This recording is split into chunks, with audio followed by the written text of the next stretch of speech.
You're neurodivergent as well. Absolutely. I have adult ADHD. I have a moderate to severe case of it. Out of 9 symptoms in each category of focus, concentration, and motivation or hyperactive impulsive behavior, I still run between 7 and 8 out of 9 in both categories. Yeah. Now, I manage them well, and I've got a lot of systems around me, but I would be known as a combined type of adult ADHD.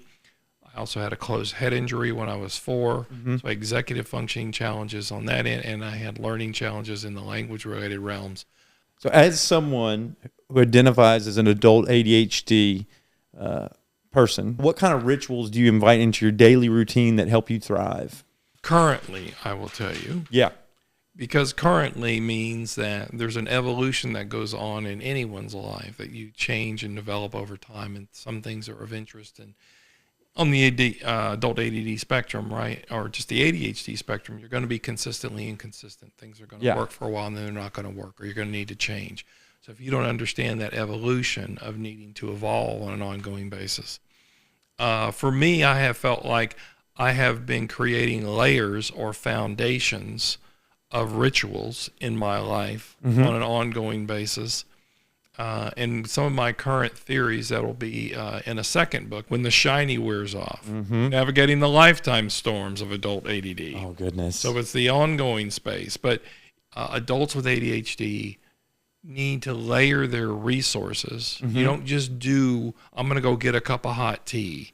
Okay, well, hot tea really didn't even get a dent in the anxiety or the stress or so I've got to put a blanket on. No, that didn't work either. Now I got to put music on with it. Now, and you might have to go to 5, 6, 7, even 8 layers of resource around you till you start to counterbalance, till you start to get to a neutral space where you're not spiraling in these storms or in these challenges.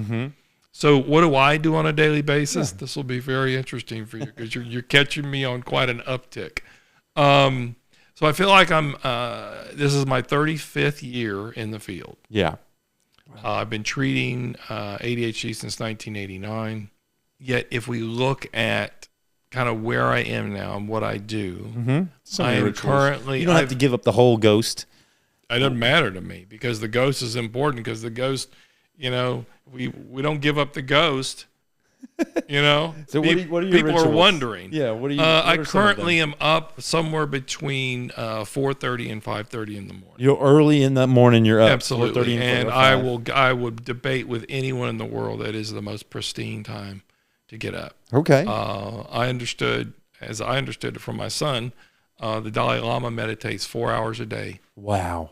From 3 a.m. to 7 a.m. And I've suddenly got a click, at least for me. If I meditated for 4 hours a day, I could lead a culture. Are you meditating for 4 hours a day? No. But you're getting up at 4:35 in the morning, and then ritualistically every morning. Yes. And I work out 2 days a week. So I have a strength trainer that's been with me for 14 months, and as my oldest son helped me to understand, at least it was my insight that I needed to write her into my retirement plan, which basically means you need to strength train. You've got to exercise. Strength training and exercising is critical part of your for adults. ritual. It's absolutely. And so I strength train at 5:30 one morning, 6:30 another morning. But the first thing I do is, so I've been meditating since about 2011, deliberately. My current meditation rituals are that I'm using what I call is a 3D type of meditation that uses binaural beats. Oh, yeah.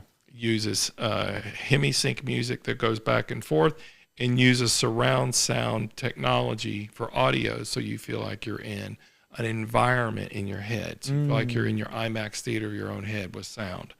So it's called Sync Tuition. It's an incredible app. It trains you to maintain status in what's called a gamma flow state of neurology. Wow. So they have 8 levels, 20 in each one. I've done the levels 3 or 4 times. It is the only meditation app that has held me. Now we're going Tuition, you believe in that for meditation? It's going on for 2 years. Wow. I've been using this. What are other things part of your rituals? So I've also been doing breathing exercises. I am a big breathing cold water fan, and I've been a breathing cold water fan since about 2017. Is this Wim Hof type of stuff? Wim Hof is who has popularized it. Certainly breathing techniques have gone back for eons and centuries. Yeah. In yogis and meditation and those kind of things. But yes, Wim Hof type of breathing, the 30 cycles of breath, the breathing, holding, letting out, your head, yeah, and then pressurizing it to get blood flow to the brain. So the Tantra, the guy, Pratim, who I interviewed yesterday, he has a breathing part of his morning ritual that I did this morning. So I think this breathing, and that wasn't part of Wim Hof's tradition. He's grabbed this from the lineage of Tantra. Oh, yeah. So I think this breathing thing, you're right. We know it in our popular culture now from Wim Hof, but it's right. It's throughout a bunch of different and traditions. He stumbled in it to some degree, right, because of his grief process of losing his wife in the mid-90s. Mm-hmm. And he was in cold water and he couldn't think about anyone else or anything in his grief. He began to study that process physiologically. And so I'm currently doing a Wim Hof tape that it was part of a workshop I was in with him 2 years ago. Oh. It's 6 rounds of 30 breaths, at least 30 breaths. I'm really taking a lot more in each round, but you're holding your breath further and further in each round. So it's a minute and a half, 2 minutes, 2:15, 2:30, 2:45. Whoa. You're holding your breath like that? And 3 minutes. Wow. Do you... When you're doing the breath holding and the breathing, do you ever have a psychedelic experience? Because you know some of these breathings have a psychedelic component. So the breathing piece in the psychedelic experience, it's known, or it's in the arena of what would be known as holotropic breathing. Okay. So holotropic breathing is breathing for an extended period of time at a rapid pace, being guided generally by someone else, and you will dissociate.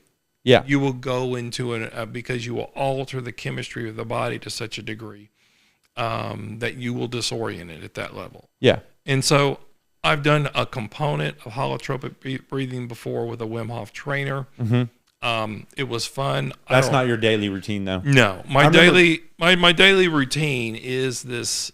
So I did this 6 rounds of breath, which is highly elevating when you first start it. Really? Your entire body will tingle. You will feel I could feel levels of different dissociations early on, but I did it for an entire year along with the sync tuition after it. So I do the Wim Hof breathing first.